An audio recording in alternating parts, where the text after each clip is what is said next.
सावित्री, लग रहा है कि बहू आज जरूर पकौड़े बना रही है। बहुत ही सौंधी सौंधी खुशबू आ रही है नीचे से।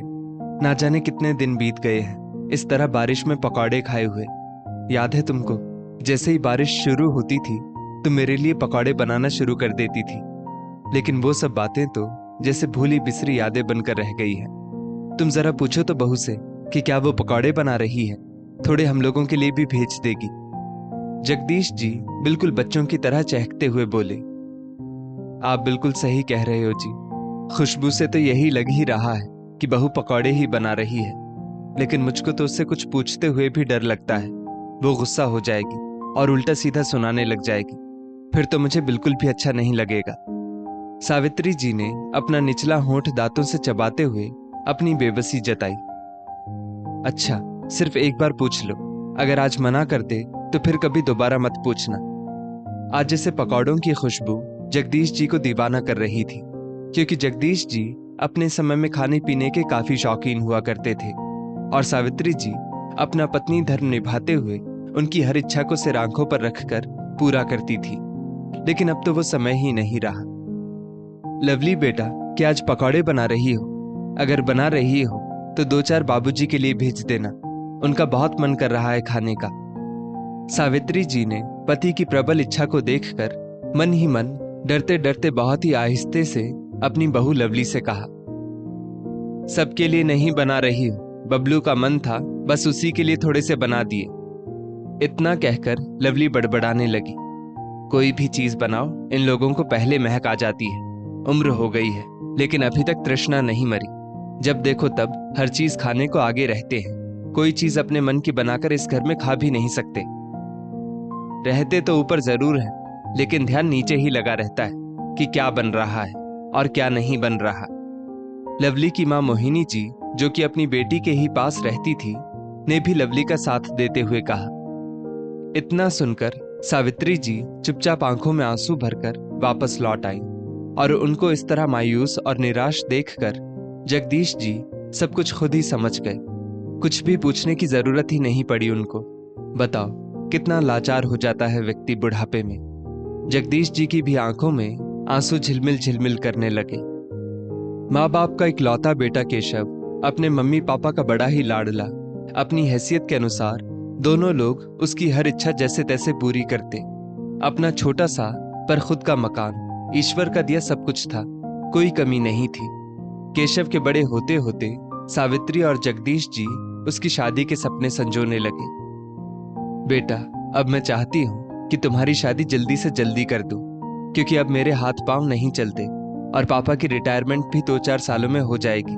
उससे पहले ही शादी हो जाए तो ज्यादा अच्छा रहेगा। एक दिन केशव सावित्री जी की गोद में सिर रखकर लेटा हुआ था, तो उन्होंने अपने मन की इच्छा उसका सिर सहलाते हुए उसके सामने रख दी। मम्मी, मुझे तो अपनी पसंद की लड़की से शादी करनी है। लड़की के पापा नहीं है, बस माँ है। केशव ने सावित्री जी की बात को काटते हुए कहा। केशव बेटा, ये तो और भी अच्छी बात है। हम लोग लड़की ढूंढने से बच गए, और कौन सा हम लोगों को दहेज चाहिए। ईश्वर का दिया सब कुछ हमारे पास है। सावित्री जी ने झट से केशव के प्रस्ताव पर मुहर लगा दी। जगदीश और सावित्री जी ने बेटे की शादी बहुत धूमधाम से की। जो भी मेहमान आए थे उन सभी लोगों ने शादी का इंतजाम देखकर दिल से वाहवाही की, क्योंकि उन लोगों ने किसी भी तरह की कोई कसर बाकी नहीं रखी थी। सावित्री जी तो जैसे लवली का मुंह देख देख कर ही सियाहती रहती, और लवली भी दिल से उन लोगों का मान सम्मान करती। लेकिन अचानक एक दिन धमाका हुआ। लवली की मम्मी मोहिनी जी हमेशा के लिए उन लोगों के साथ ही रहने के लिए आ गई, और सावित्री जी को भी उनका आना बुरा नहीं लगा। अच्छी बात है कि समधन जी यहीं रहेंगी, तो मुझे भी बातचीत करने के लिए साथ हो जाएगा, क्योंकि हम उम्र लोगों से बातें करने का आनंद ही अलग होता है। लेकिन ये क्या, माँ के इस घर में आते ही लवली का व्यवहार सास ससुर के प्रति एकदम से बदल गया। सावित्री जी को कुछ दिनों के लिए अपने मायके किसी शादी में जाना पड़ गया, और जगदीश जी भी उन्हीं के साथ गए थे और घर की चाबियां लवली को सौंप गए। लेकिन लौटकर जब आए तो देखते हैं कि घर की तो कायाकल्प ही बदल गई थी। मम्मी जी, अब आप लोग ऊपर के कमरे में रह लीजिए। मेरी मम्मी के घुटनों में दर्द रहता है, इसीलिए आप लोगों का कमरा मैंने मम्मी को दे दिया और आपका सामान ऊपर कमरे में शिफ्ट कर दिया है। लवली ने बड़ी चतुराई से अपनी सफाई पेश कर दी। लवली बेटा, मेरे कौन से पैर बहुत मजबूत हैं, कहना तो चाहती थी सावित्री जी, लेकिन कलह क्लेश का सोचकर अपने मुंह पर जैसे ताला लगा लिया उन्होंने। और हाँ, आप लोग बिल्कुल भी चिंता ना करिए, आप लोगों का खाना पीना सब कुछ ऊपर ही पहुंचा दिया करूंगी मैं। लवली ने तो जैसे सास ससुर के नीचे आने का रास्ता ही बंद कर देना चाहा। थोड़े दिनों बाद जगदीश जी भी रिटायर हो गए। अब पति पत्नी दोनों ऊपर वाली मंजिल पर ही रहते। बहुत जरूरी काम होता तभी नीचे आते, लेकिन बाकी समय ऊपर। केशव पहले तो कभी कभार ऊपर आ भी जाता था, लेकिन अब तो हर समय सास के पास बैठकर बतियाता रहता, ऊपर का रुख नहीं करता। कभी सावित्री जी आवाज देकर बुलाती भी तो अक्सर काम का बहाना करके टाला मटोली कर जाता। बहू के आते ही बेटे को भी पराया होने में बिल्कुल देर नहीं लगती है। नीचे तो अक्सर ही तरह तरह के पकवान बनते, लेकिन ऊपर वही रूखा सूखा खाना आता। और उम्र बढ़ने के साथ साथ बच्चे और बूढ़े एक समान हो जाते हैं। जब भी किसी व्यंजन की खुशबू ऊपर आती, जगदीश जी का मन बच्चों की तरह लालायित हो उठता।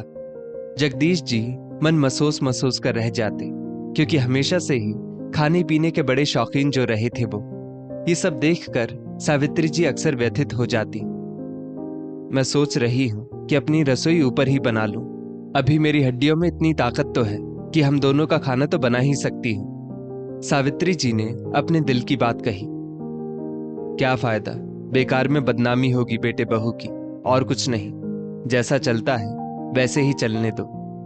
जगदीश जी नहीं चाहते थे कि घर की बात बाहर निकले, लेकिन आज पकौड़ों की बेतहाशा तलब जगदीश जी की आंखों में देखकर सावित्री जी से बिल्कुल भी नहीं रहा गया, और वो बहुत ज्यादा विचलित हो उठी।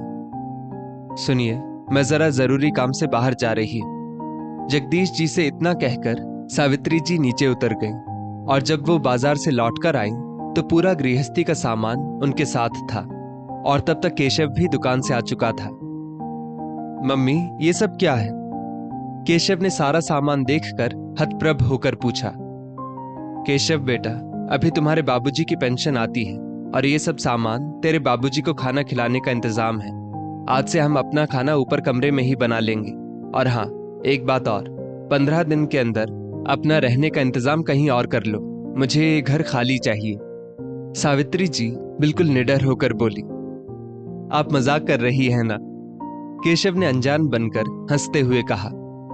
मजाक तो तुम लोग हमारा बना रहे हो, ना जाने कब से। हमारा कमरा हथिया लिया, हम लोगों को रूखी सूखी जैसा चाहते हो वैसा खाना देते हो। अपने ही घर में हम बेगाने हो गए हैं, लेकिन अब बिल्कुल भी नहीं। अब हम दोनों की आंखें खुल गई हैं। ऐसा मत कही मम्मी।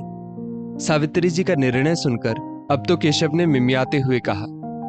नहीं, अब ऐसा ही होगा। मेरा फैसला अटल है, क्योंकि हम लोगों से इतनी गर्मी में ऊपर नहीं रहा जाता। आप लोग अकेले इस घर में रहकर करोगे भी क्या? केशव ने चाल चलते हुए कहा। मैं कुछ भी करूं, चाहे बेचूं, चाहे किराएदार रखूं, चाहे अपने जैसे 2-4 साथी इकट्ठा कर लूं, लेकिन तुम लोगों से कोई मतलब नहीं। सावित्री जी को तो जैसे आज कोई भी उनके निर्णय से हिला नहीं सकता था। प्लीज मम्मी, मुझे माफ कर दीजिए, मुझसे गलती हो गई, लेकिन अब ऐसा बिल्कुल भी नहीं होगा। मैं आपसे वादा करती हूं। अब लवली की बारी थी घड़ियाली आंसू बहाने की। माफी के दिन बीत गए बहू, और हाँ, ये घर मेरे ही नाम पर है, तो मुझे 15 दिन में पूरा घर हर हालत में खाली चाहिए। हम लोगों का भी तो सोचिए कि हम लोग कहाँ रहेंगे। केशव बोला। वो तुम्हारा निर्णय है, जहां इच्छा हो वहां रहो। सोचने समझने का काम अब हम लोगों ने छोड़ दिया है। समधन जी, माफ कर दीजिए बच्चों को।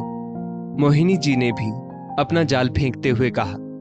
समधन जी, आप तो बीच में बिल्कुल भी ना बोलिए, क्योंकि ये सब कुछ आपका ही किया धरा है, और अब हमारा फैसला बिल्कुल भी नहीं बदलने वाला। इतना कहकर सावित्री जी बेधड़क ऊपर चली गई, और लेबर लोग सामान ऊपर चढ़ाने लगे। केशव, लवली और मोहिनी जी ठगे से खड़े हुए सावित्री जी को ऊपर जाते हुए देखते रहे।